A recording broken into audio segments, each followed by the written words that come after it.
Banks barely remain open, salaries are routinely delayed, and supermarket shelves are half empty. But this isn't the plot of a dystopian film. It's reality. Right now, entire regions are spiraling into financial chaos, not just one or two countries. A single policy misstep or missed loan payment could be the first domino to fall, igniting economic catastrophe. War, inflation, and vanishing foreign currency reserves have placed some nations in a high-stakes game of financial Jenga, built on borrowed time and shattered promises. So which countries are on the brink? Which ones could face full-scale economic collapse before 2026 even arrives? This isn't about recession anymore. This is collapse. Stick around. These 10 countries may not economically survive past 2026. Number 10. Sudan. Once a land of fertile farms, oil pipelines, and immense promise, Sudan is now a broken state. Major cities like Khartoum lie in ruins, scarred by war, with power grids destroyed, water systems non-functional, and hospitals barely able to operate.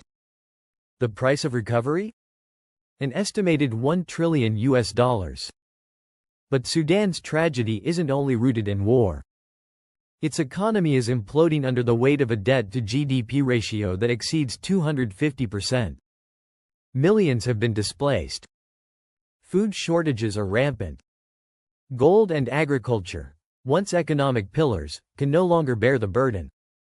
The real question is, how do you rebuild a nation whose economy has already imploded from within? Even if the conflict ends, the financial devastation may take generations to reverse. Sudan isn't bracing for collapse. It's living it. Number 9. Lebanon. Beirut still stuns from afar, historic streets, bustling markets, and the shimmering coastline. But behind the charm lies economic devastation. Lebanon has already defaulted on over $30 billion in foreign debt. Citizens can't access their savings, and the national currency has lost over 90% of its value. The situation worsens by the day. With no president, no structural reforms, and no economic plan, the country is leaderless in crisis. The World Bank estimates that $11 billion is needed just to rebuild from the port explosion and recent unrest.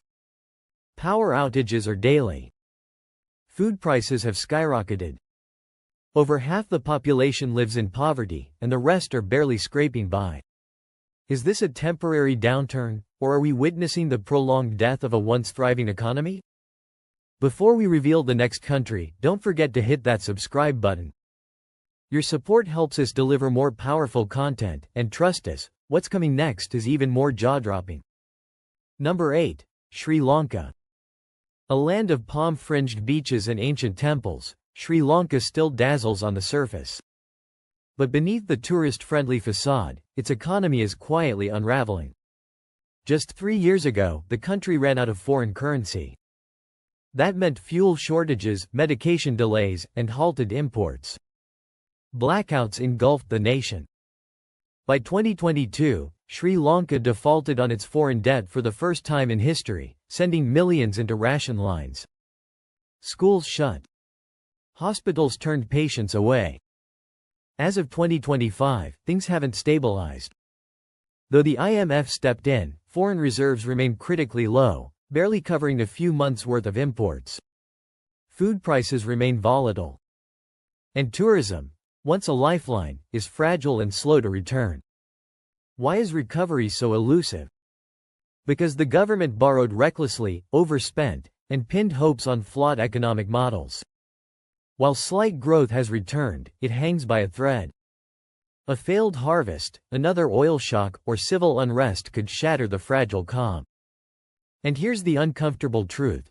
True recovery demands hard, unpopular reforms, higher taxes, privatization, deep spending cuts.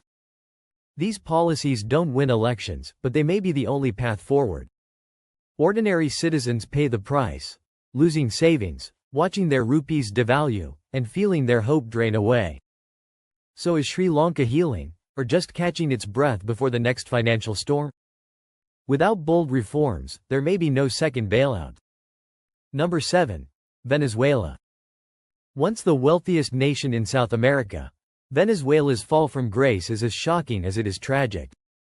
Oil flowed freely, cities boomed, and Caracas buzzed with life.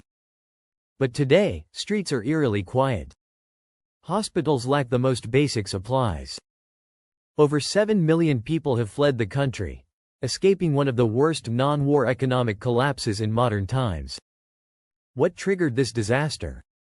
It began with over-reliance on oil. The country holds the world's largest proven reserves. But instead of diversification, profits were misused.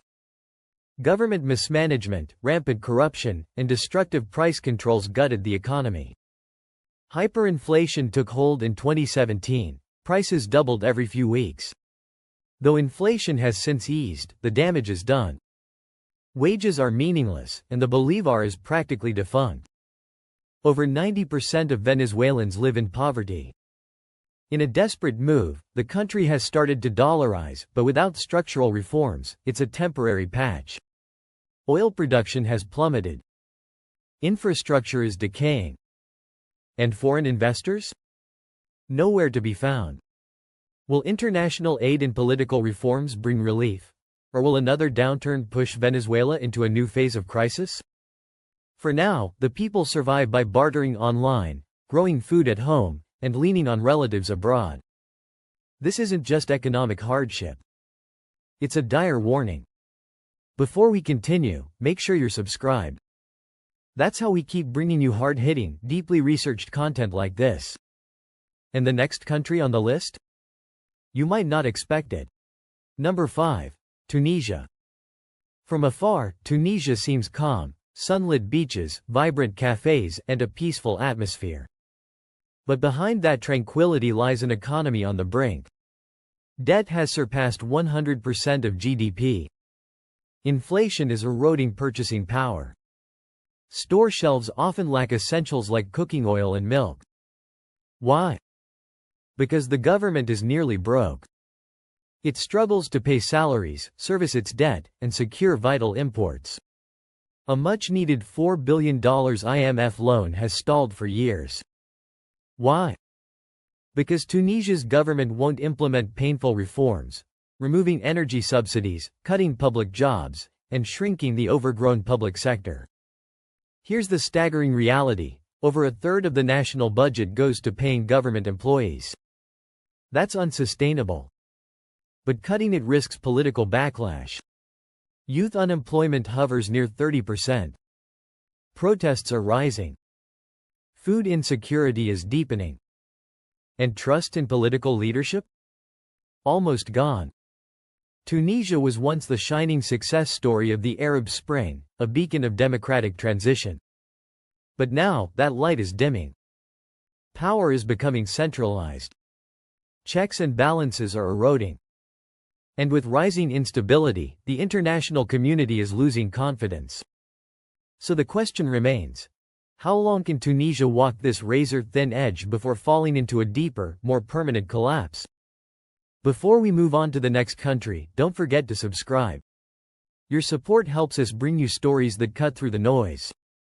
And trust us, what's coming next may shock you even more. Number 4. Egypt. The pyramids still pierce the sky. Cairo's skyline keeps stretching. But beyond the towering monuments and mega construction projects, something fragile is unraveling beneath the surface. Egypt is facing a profound economic crisis, and it's no longer just the poor feeling the pain. The Egyptian pound has been devalued multiple times over the last 2 years, losing more than half its value. That means essentials like food, fuel, and medicine, most of which are imported, have become staggeringly expensive. Inflation is devouring paychecks, and for millions of Egyptians, daily life is now a tightrope walk between hardship and survival. So, what's driving this crisis? For years, Egypt aggressively borrowed money, funding flashy infrastructure, expanding military influence in the economy, and chasing large-scale development projects.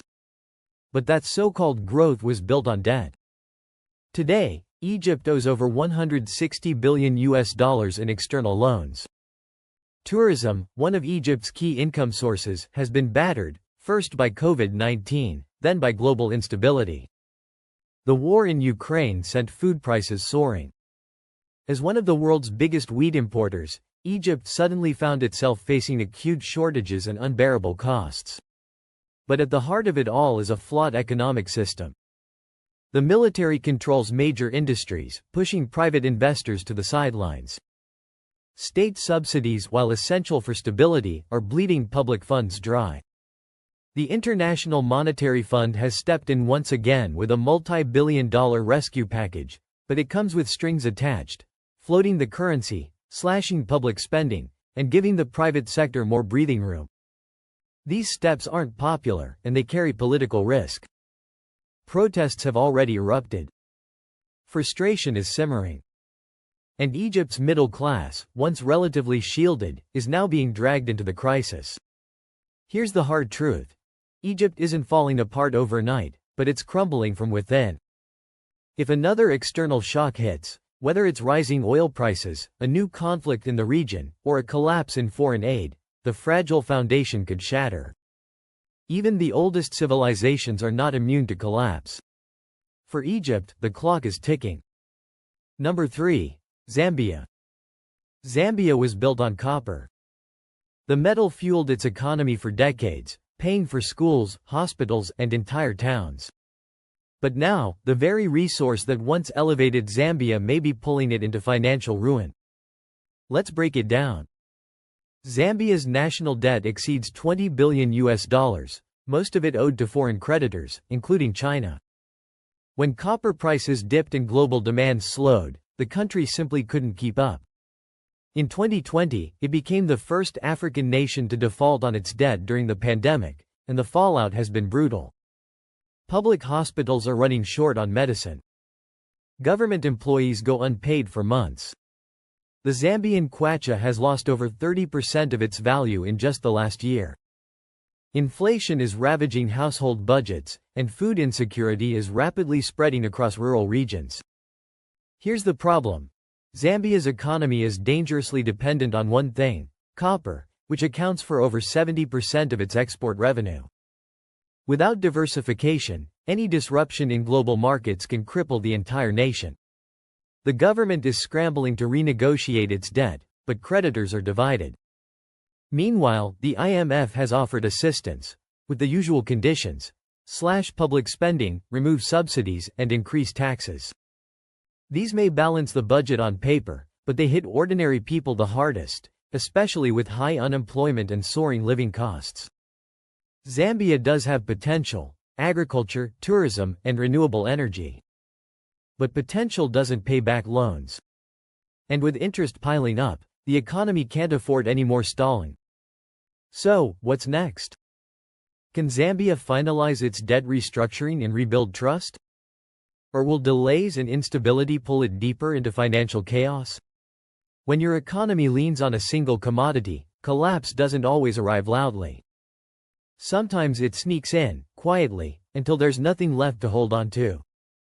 Before we move to the next country, don't forget to hit that subscribe button. That's how we continue delivering honest, global insights. And the final 2 countries on this list? They are hanging by the thinnest threads yet. Number 2. Angola. From a distance, Angola sparkles, oil-rich, rapidly modernizing, and dotted with skyscrapers. Luanda's skyline shines, and highways stretch across the country. But step in a little closer, and the shine starts to fade. Angola's economy is almost entirely tethered to oil, accounting for nearly 90% of exports and over 35% of government income. That's a dangerous game. When oil prices dip, the entire system feels the blow. In recent years, the Angolan kwanza has depreciated sharply, driving up inflation and making everyday goods increasingly unaffordable. Youth unemployment is staggeringly high, and the population is growing restless. Debt looms large. Angola owes nearly $60 billion to foreign lenders, much of it accumulated during oil boom years. But those boom times are over. With prices fluctuating and investor confidence waning, Angola is struggling to pay off its debt without stalling growth.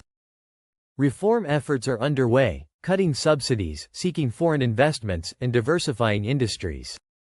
But it's an uphill battle. Corruption allegations continue to plague leadership, and political discontent is bubbling beneath the surface. What happens if oil prices crash again? Without a stronger, broader economic base, Angola could stumble from sluggish growth to economic paralysis. It's a nation walking a tightrope between promise and peril, and time is not on its side. Number 1. Ethiopia. From afar, Ethiopia seems to be the future of Africa. New highways, rising cities, a massive young population, and visionary infrastructure like the Grand Ethiopian Renaissance Dam. But beneath the development buzz lies a storm of crises converging at once. Ethiopia's economy is deeply rooted in agriculture, which employs nearly 70% of its people. But climate change, droughts, floods, erratic weather, has crippled harvests, pushing millions toward hunger. Conflict is another growing shadow. The war in Tigray devastated northern regions and continues to ripple across borders, sparking unrest and humanitarian disasters. Instability has displaced millions, with aid workers often unable to reach the most affected. The Ethiopian birr has collapsed in value, pushing inflation above 30%. Prices for basics like fuel, bread, and medicine are skyrocketing. Debt levels have ballooned past $50 billion, mostly from ambitious infrastructure borrowing. While projects like dams and railways may pay off in the long run, in the short term, they're draining resources. Foreign investors are pulling back. Political fragmentation is worsening. Youth unemployment hovers around 25%, and nationwide protests have become more frequent and more intense. So what does it all mean? Ethiopia might not collapse in a single moment, but the ingredients for a deep crisis are all there: economic fragility, political unrest, climate stress, and international disengagement. One more push, a war, a drought, or a debt default, could send it spiraling. The truth is unavoidable. Ethiopia stands at the edge. And if it tips, it could take years, even decades, to recover. These 10 countries are not just at risk, they're on the brink. Economic collapse isn't some far-off nightmare. For millions, it's already reality. Understanding their situations reminds us just how interconnected and fragile the global economy truly is. If this deep dive opened your eyes, hit that subscribe button now. Like the video, share it, and help others see what's really happening around the world. Because awareness isn't just knowledge, it's power. And in uncertain times like these, staying informed might just be the most important thing we can do.